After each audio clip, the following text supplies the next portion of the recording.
Continuamos con un par de ejemplos sobre este proceso de operacionalización. El primero de ellos es el concepto de pobreza según necesidades básicas insatisfechas, ¿sí? La definición conceptual de pobreza según NBI es el resultado de un cúmulo de privaciones materiales esenciales, que se consideran esenciales. La unidad son los hogares. Eso quiere decir que lo que va a observarse son hogares o que la pobreza se va a atribuir a los hogares. Es decir, a las personas se las considera pobres en la medida en que pertenecen a hogares pobres. La pobreza no es una característica que se asocie a partir de rasgos individuales, sino a partir de rasgos del hogar, con esta definición claramente. La fuente de información que se utiliza para calcularla a la pobreza según NBI son los censos nacionales, o provinciales también, pero de población, hogares y viviendas. La definición operacional de este concepto de pobreza es que los define como tales a aquellos hogares que tienen al menos una de un conjunto de 5 necesidades que se consideran básicas y que las tiene insatisfechas. Estas 5 necesidades son las siguientes. La primera se refiere a la vivienda y es el tipo de vivienda. Habitaciones de inquilinato, hoteles, viviendas móviles, etc. Casas, departamentos o ranchos son las viviendas que no se consideran inadecuadas. O sea que el hogar va a presentar esta primera necesidad básica insatisfecha si reside en una vivienda de esta naturaleza, inquilinato, hotel o pensión, etc. La segunda es también referida a la vivienda, la ausencia de un baño con descarga de agua, retrete. La tercera se refiere al hacinamiento, que vincula el tamaño de la vivienda, la cantidad de habitaciones que tiene la vivienda, sin contar la cocina y el baño, la vincula con la cantidad de integrantes que hay en el hogar, ¿sí? Cuando simplemente se divide la cantidad de integrantes del hogar por la cantidad de cuartos que haya en la habitación, la cantidad de cuartos que haya en la vivienda, y si el resultado es mayor a 3 personas por cuarto, entonces se considera que ese hogar tiene hacinamiento crítico o que ese hogar vive en hacinamiento crítico y se considera una necesidad básica insatisfecha. Las dos últimas se refieren a la asistencia escolar, el hecho de que haya en el hogar niños en edad a la que deberían ir a la escuela, que no están asistiendo, entre 6 y 12 años que no están asistiendo. Y la última es una aproximación a los ingresos, o digamos a la relación entre los ingresos y las necesidades del hogar. Se llama capacidad de subsistencia y tiene en cuenta, por un lado, la cantidad de aportantes según integrantes. Esto es, cuando hay 4 o más personas por cada una que está ocupada, y además cuando la jefa o el jefe de hogar no ha completado el tercer grado de primaria. En condiciones como esa, por ejemplo, un hogar que tenga 5 o 4 personas, de las cuales solo uno aporta y solo un integrante aporta y ese integrante no ha completado el tercer grado de primaria, entonces se considera que la capacidad de subsistencia de ese hogar podría estar amenazada. ¿Por qué? Porque se supone que ese aporte va a ser pequeño. ¿Sí? Entonces, eso se considera también una necesidad básica insatisfecha. Noten que acá no se está teniendo en cuenta los ingresos de los hogares, los ingresos monetarios de los hogares. Esta forma de medir la pobreza, que se conoce como medición de la pobreza estructural, la distingue de la medición de pobreza por ingresos, en el hecho de que estos 5 indicadores son indicadores de difícil modificación en el corto plazo. ¿Sí? Fíjense que son características de las viviendas.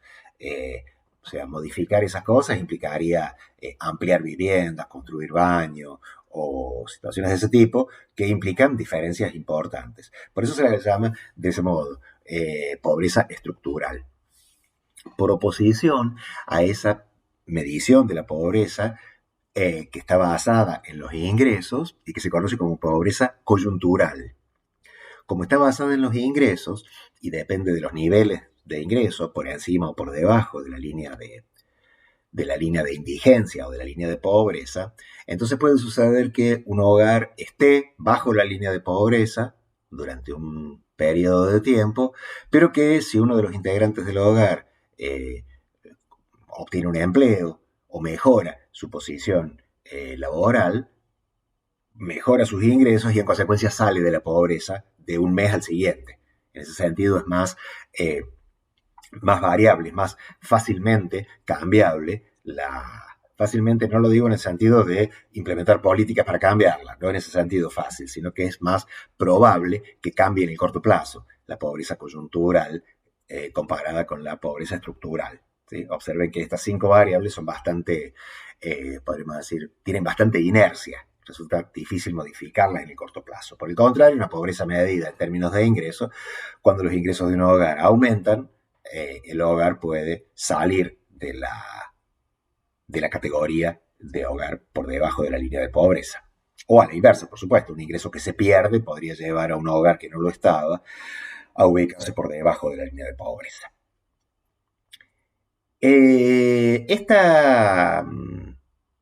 Volvamos a la definición, porque hay un punto para subrayar acá. La definición operacional dice que un hogar se considera pobre según necesidades básicas insatisfechas si presenta al menos una de las siguientes condiciones. Esto es, con que una sola de estas 5 características esté presente, el hogar se considera como pobre según necesidades básicas insatisfechas. Esta clasificación da lugar a una distinción entre los hogares que tienen al menos una de estas características y hogares que no tienen ninguna. ¿Sí? Eso distingue los hogares pobres de los hogares no pobres, simplemente. Eso es una tipología, se llama así, una tipología que consiste en una clasificación de las unidades, en este caso las unidades son los hogares, ¿sí?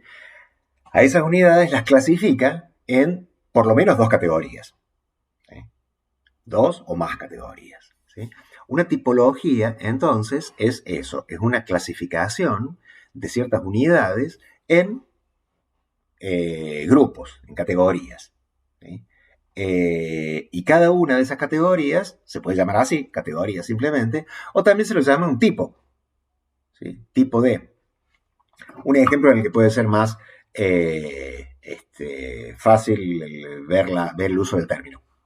Supongan que estamos clasificando las trayectorias universitarias de estudiantes. Y que para las trayectorias universitarias tenemos en cuenta el tiempo de cursado, las materias aprobadas, etc. Y entonces distinguimos entre trayectorias. Una primera forma de trayectoria podrían ser aquellas en las que los estudiantes transitan la carrera según lo dice el plan de estudios, aprobando el número de materias que aparece en el plan de estudios a cada año y recibiéndose en el término que está previsto en el plan de estudios. Otra trayectoria podría ser la de aquellos estudiantes que, sin perder el vínculo con la carrera, retrasan su cursada, por ejemplo, cursan pocas materias cada año y entonces tardan más tiempo en terminarla a la carrera. Otra trayectoria podría ser la de quienes dejan por algún periodo la carrera y luego retoman. Abandonan el vínculo con la carrera durante un periodo de tiempo y luego vuelven. Bueno, eso sería una tipología de trayectorias. Hay diferentes trayectorias y cada una de ellas es un tipo diferente. Trayectoria de este tipo, de este tipo, de este tipo. Allí el uso de la palabra tipo resulta más inmediato, ¿no? Resulta más familiar el uso del término. Tengan cuidado de usarlo bien este término porque en el lenguaje cotidiano se escucha muy a menudo que se dice 3 tipologías. ¿Sí? No son 3 tipologías, es una tipología con 3 grupos, 3 categorías o 3 tipos. ¿Sí? Cada uno es un tipo. La tipología es el conjunto de tipos. Entonces, en este caso, la tipología de hogares según NBI da lugar a 2 categorías, hogares con NBI y hogares sin NBI. Cuando se mide según línea de pobreza, es decir, la pobreza coyuntural, la que tiene en cuenta los ingresos de los hogares y los compara con las líneas de indigencia y de pobreza, se genera una tipología que tiene 3 categorías. ¿Sí? Hay hogares indigentes, hogares pobres y hogares no pobres. Los que están por debajo de la línea de indigencia, los que están entre la línea de indigencia y la línea de pobreza, y los que están por encima de la línea de pobreza. Bien, esta es una manera de bajar el concepto abstracto de pobreza a indicadores muy concretos y a construir una categorización, una tipología de las unidades. Distinguir hogares pobres de no pobres. Una manera diferente de hacerlo, siempre hablando de operacionalización, o sea, de bajar conceptos abstractos a lo observable. Perdón, acá había incluido el instrumento de producción de datos para mostrarles la cédula censal, que es que está aquí. Puede verse, esta es la carátula, no, es directamente la cédula del censo 2010, del último censo que se hizo en Argentina, para que vean cómo se formulan esas preguntas. Esas preguntas que se formulan a quien censa, ¿sí? Vean que aquí dice, anote por observación, tipo de vivienda, casa, rancho, casilla. La persona que está aplicando el censo tiene que mirar la vivienda y hacer una marca acá, ¿sí?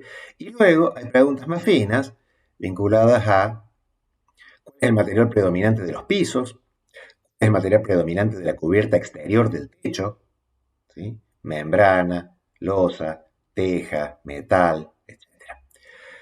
El desagüe del inodoro es con red pública, cámara séptica, etc. El baño es exclusivo o compartido, etc. Estas son las preguntas que hay en el censo y que van a permitir clasificar a los hogares en si tienen o no tienen las necesidades básicas insatisfechas que describimos recién. Bien, una manera diferente de transformar estos conceptos abstractos en observables es a través de los índices. Y para eso vamos a utilizar de ejemplo el índice de desarrollo humano en su versión original. Actualmente hay opciones alternativas, se lo ha refinado un poco a este índice, pero la principal limitación que tiene no se ha superado, que es la disponibilidad de datos para todos los países. Bueno, esta que está acá escrita es la definición que da el Programa de Naciones Unidas para el Desarrollo, la manera en que este organismo entiende qué es el desarrollo humano, ¿sí? El proceso de ampliar la gama de opciones. Tengan en cuenta que el desarrollo es una idea dinámica, es una idea de cambio a lo largo del tiempo, por eso la define como un proceso de ampliar las gamas de opciones, o sea, hay desarrollo en la medida que esa gama de opciones crezca con el tiempo. ¿Sí? Bien, este índice de desarrollo humano se utiliza para clasificar países. Las unidades de las que estamos hablando son países. Las unidades acerca de las cuales capturamos la información. Y la fuente de datos que se utilizan son las estadísticas que provee cada país, los datos que cada país ofrece, que este programa de Naciones Unidas captura. Bien, la definición operacional, o sea, la bajada a lo observable de este concepto tan amplio, es bastante escueta, es bastante limitada. Y eso se debe a que la mayoría de los países, o digamos muchos países, carecen de suficientes datos como para evaluar los aspectos que aparecen acá. Oportunidades de educación, atención médica, ingreso, ¿sí? El total de opciones humanas, entorno físico en buenas condiciones, libertades políticas. Está muy bien para una definición teórica, pero en la práctica eso no es posible de relevar para todos los países. Y el objetivo de este índice es que sea aplicable a todos los países del mundo. De manera tal que hay que, diríamos así, conformarse con las medidas que sí están disponibles para todos los países y que representan aproximaciones a lo que queremos medir. Por ejemplo, el aspecto salud puede medirse con un indicador bastante universal, que es la esperanza de vida al nacer, ¿sí? Un número promedio de años que se espera que viva un conjunto de personas. No es una medida individual la esperanza de vida. La esperanza de vida es una medida promedio, ¿sí? Promedio para un conjunto de personas que se supone que transitaría la vida con niveles de fecundidad, perdón, niveles de mortalidad como los que hay en la actualidad. Puede parecer magro, ¿sí? Esperanza de vida al nacer es el indicador del concepto de salud, pero no es que creamos que con eso alcanza, pero es lo que, aquello de lo que se dispone y que puede utilizarse para todos los países. La educación se divide en dos componentes: el nivel de alfabetización, o sea, el porcentaje de personas a partir de cierta edad, no sé si es a partir de 7 años o 9 años, a partir de cierta edad que puede leer y escribir. La cobertura, es decir, el porcentaje de personas que en edad de ir a la escuela están efectivamente escolarizadas. Por último, el acceso, el disfrutar de un nivel de vida digno, que es parte de la definición, se transforma operativamente en algo nuevamente tan grueso como el PIB per cápita. Una medida que seguramente conocerán, es de muy mala calidad para evaluar las condiciones al interior de los países, dado que consiste en dividir el Producto Interno Bruto en el conjunto total de la población, con lo cual no tiene para nada en cuenta cuál es la forma en que la riqueza del país está distribuida. Sin embargo, indicadores de distribución de la riqueza no están disponibles para muchos países y en consecuencia no son accesibles para incluirlos en la elaboración de un índice como este, que pretende ser válido para todos los países del mundo.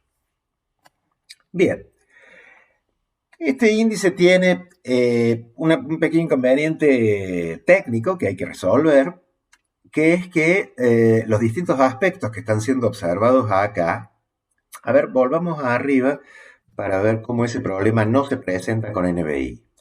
Cada una de estas 5 NBI están para cada hogar presentes o ausentes. Yo llego a un hogar y veo, en función de las características que tenga la vivienda, digo, la necesidad, la NBI 1 sí está presente aquí, o sea, este hogar efectivamente tiene condiciones inadecuadas de vivienda, o bien no está presente. Cada una de estas NBI se responde para cada hogar por sí o por no. Notemos la diferencia con esto, que acá cada uno de estos indicadores se responde con un número. Para este país, la esperanza de vida al nacer es de 75 años. Para este país es de 80 años. Con la educación, en este país, la tasa de alfabetización es del 95%. Para este otro país es del 97%. Lo mismo la cobertura del sistema educativo. En este país, el 88% de la población en edad de ir a la escuela asiste. Son porcentajes.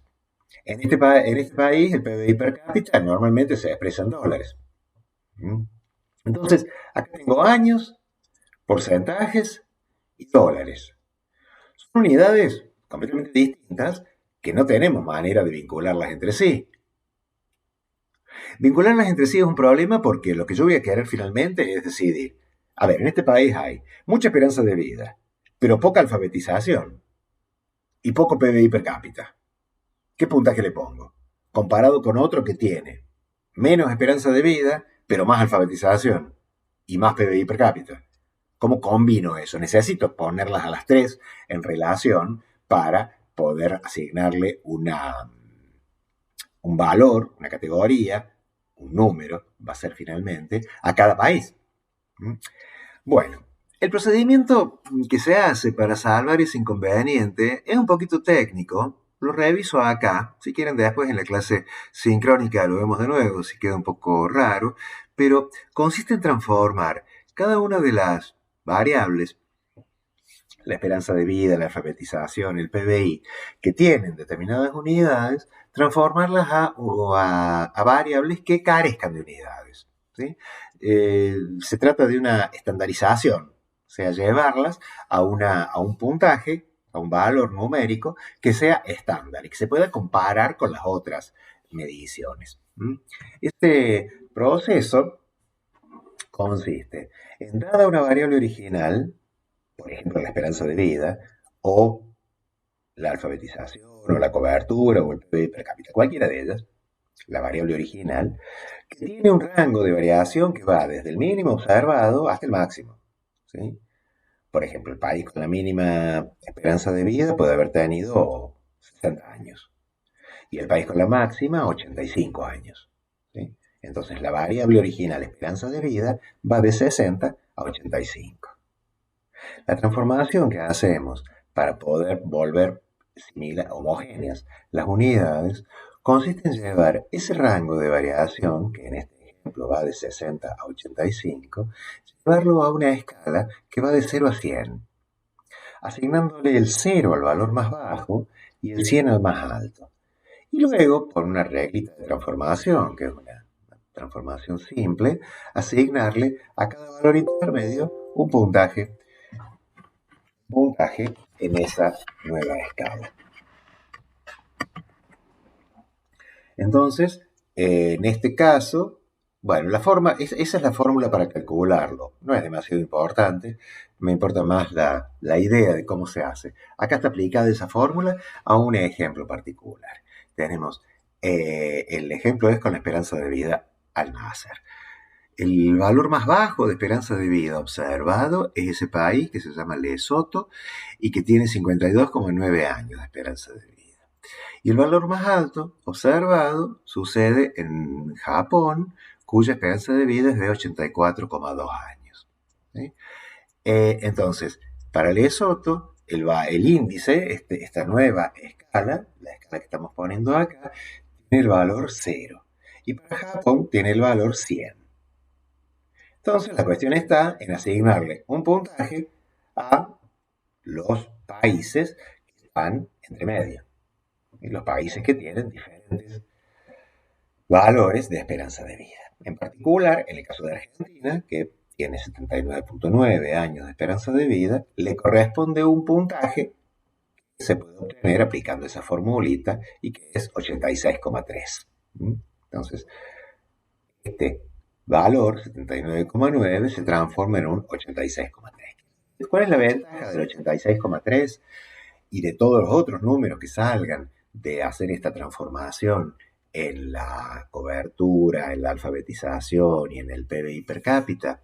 La ventaja que tiene eso es que sabemos que está escalado a 0,100. De tal manera que sabemos que 90, 95 es un número alto. En cambio, con la esperanza de vida, o supongamos la alfabetización, 85% puede parecernos un número alto de alfabetización. Sin embargo, si lo transformamos, podremos descubrir que el 85% le toca un índice, un valor de índice de 40 en una escala 0-100. Entonces, la ventaja de esto, de leerlos desde el índice de la variable, es que tenemos una referencia. Si nos dicen 95, bueno, eso es alto. ¿Sí? No es el valor absoluto, sino un valor relativo. Es 95 sobre 100. Es como decir el 95%, ¿sí? Si fuera un total. Entonces, si tenemos un valor como 40, bueno, eso sabemos que quiere decir por debajo de la mitad. 40 quiere decir debajo de la mitad, porque la mitad es 50. En cambio, si tenemos 68 años de esperanza de vida, bueno, no sabemos muy bien dónde ubicarlo en 68. Tiene aspecto de ser poco, 68, pero no sabíamos, si no tenemos el dato de cuánto es el mínimo, cuánto es el máximo, etcétera, no lo podemos ubicar. En cambio, el valor expresado de esta manera relativa, o sea, como índice, es de interpretación directa. Bien, pero el objetivo de hacerlo, además de la interpretación, es el de quitarle las unidades. Esta esperanza de vida está expresada en años. Tanto para Lesoto como para Argentina como para Japón, los números que están ahí son años de vida. Mientras que cuando se hace la transformación, esto queda expresado sin unidades. ¿Sí? Queda expresado sin unidades. Y la ventaja de eso es que se los puede combinar. Se los puede combinar simplemente promediándolos. El índice de esperanza de vida, más el índice de alfabetización, más el índice de cobertura escolar, más el índice de PBI per cápita, todo eso dividido por 4. O sea, el promedio. El promedio de los 4 índices que representan los cuatro aspectos que están siendo relevados en el índice de desarrollo humano. De modo que a diferencia de la pobreza por NBI, esto no da lugar a una tipología. Esto da lugar a un valor numérico que le toca a cada país, ¿sí? Una vez que hacemos toda esa cuenta de recién, a cada país le queda un número, ¿sí? Eso es un índice, ¿sí? Ese número mide, de alguna manera, el concepto definido en este caso, ¿sí? Lo que define en este caso es, lo que mide en este caso, es el grado de desarrollo humano para cada país, ¿sí? Entonces, en el ejemplo, a cada país se le asigna el número que resulta de esas operaciones, ¿sí? Y que está midiendo el grado de desarrollo humano que tiene ese país. Ese número que resulta ahí sirve, por un lado, para, en un momento dado, ver cómo se ranquean los países, ¿sí? ¿Cuáles son los países que tienen desarrollo humano mayor, intermedio y menor? Con eso se puede hacer después una tipología. Claro, los que tienen los valores más altos los llamamos países con índice de desarrollo humano alto. Luego un conjunto de valores a los que clasificamos como medio. Y finalmente, los que tienen los puntajes más bajos les llamamos países con índice de desarrollo humano bajo. Esa tipología se construye a posteriori, pero no surge inmediatamente del índice. La segunda utilidad del índice es observar país por país cuáles son los cambios que tiene en el tiempo, cómo mejora o empeora su posición en términos de desarrollo humano, ¿sí? Eso se le puede poner en correspondencia con ciclos económicos de los países, con ciclos de políticas de una u otra orientación y ver cómo esos ciclos se correlacionan con los cambios en aumento o disminución del desarrollo humano de cada país.